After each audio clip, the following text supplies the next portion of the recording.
Ubisoft spent the last 6 years distancing itself from the formula that helped make Assassin's Creed popular. It's a strategy that has seen the stealth-focused gameplay of titles like Assassin's Creed 2 and Syndicate traded out for unending RPG experiences like Assassin's Creed Odyssey and Valhalla. These more recent entries carry over the historically based settings the series is known for, but apart from that, the slick, stealthy identity has faded away, until now.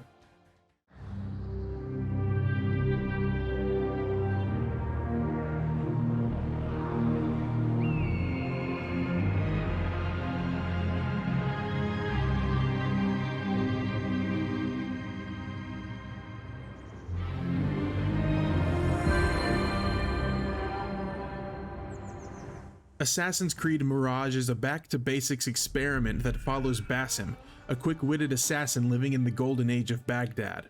Developer Ubisoft Bordeaux has propped it up as a stealth adventure with a gameplay loop that demands and incentivizes a tactical approach. Taking a break from the sprawling RPG structure might seem somewhat risky, but the 3-ish hours I played proved that fans of the franchise are in for an exciting evolution of what made Assassin's Creed special. My demo explored 3 different points in Basim's life: his time as a street thief, his early days in the Creed, and a further point in time when he has about a quarter of his stealth toolkit. Although I didn't spend too much time in those first 2 sections, they probably gave me my favorite moments from the demo. That's mostly thanks to Basim, who has the potential to stand shoulder to shoulder with some of the franchise's most interesting protagonists. When not sharing quick conversations with friends around town, my time as a street thief was spent learning to pickpocket, which in Assassin's Creed Mirage is a quick addictive timing-based minigame. Making clean getaways after a successful heist is energizing, but the not-so-clean getaways generate their own exciting moments too. Keep your distance! Guard! Got a cut purse here! Help! You die now! That's it! Following my street-level view of Basim's life, my demo skipped forward in time to have me both literally and figuratively climb my way through the ranks of the Creed. While I had been given the opportunity to toy with parkour a bit before now, this chapter takes a closer look at how movement works. That thirst for fluid traversal should be quenched in Assassin's Creed Mirage, but let's get one thing straight: this is not Assassin's Creed Unity Parkour 2.0. Traversal definitely feels better than it did in Odyssey and Valhalla, and parkour is even stronger when you're finally unleashed into the dense city streets and cluttered rooftops of Baghdad, but I also felt the movement had been done better in some previous entries. Combat this time around involves a combination of dodging and parrying with light and heavy attacks. A system like this is anything but revolutionary for the Assassin's Creed franchise, but the fighting in Mirage feels stunningly weighty. Although combat is absolutely a viable way to approach some encounters, you'll quickly learn that you're better off sticking to stealth when facing large groups.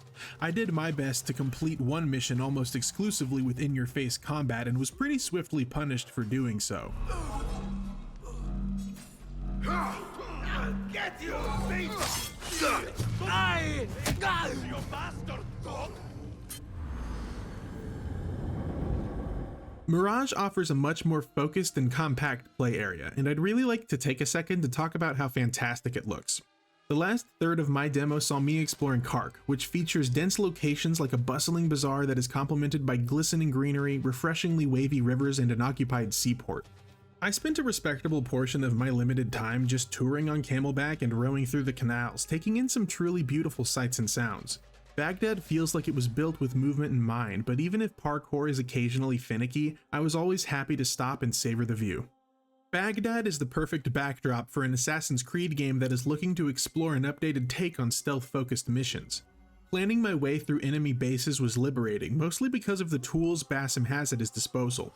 The Hidden Blade and even Eagle Vision are back, but there are also new mechanics, such as an endlessly cool and useful assassination teleport ability.